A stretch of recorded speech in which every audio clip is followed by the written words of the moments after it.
নাই? মানে ভাইয়া ওদেরকে তো টাকা দেওয়া হয় নাই। আর তোমাকে কে কি বলছে? আমি তোমারে টাকা দিলাম স্টাফের দেওয়ার জন্য, তুমি কেন স্টাফের টাকা দাও নাই? আবার আমার কাছে বিচার দেয়া গেল, ওইটা কেন হলো? ভাইয়া আমার একটা ব্যক্তিগত কাজে টাকাটা খরচ করে ফেলছি, এই জন্য ওদেরকে আমি টাকাটা দিতে পারিনি।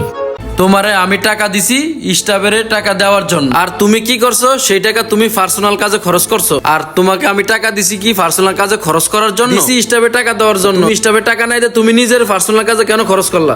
দেখ ভাই, আমি এই প্রতিষ্ঠানটা অনেক কষ্ট করে গড়ে উঠাইছি। আমি চাই না তোর জন্য আমার অফিসটা সমস্যার ভিতরে পড়ুক। স্টাফের সমস্যাগুলো আমাদের দেখা লাগবে।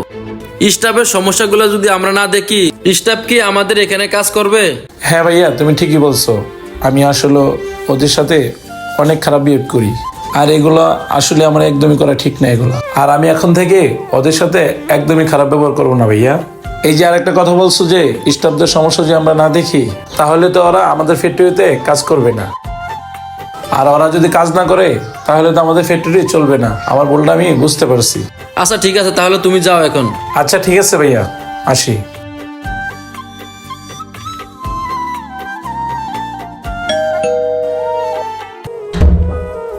স্যার আসতে পারি? হ্যাঁ আসো। দাঁড়াও, তোমার টাকাটা নিয়ে যাও। এই যে নাও টাকা। ঠিক আছে স্যার।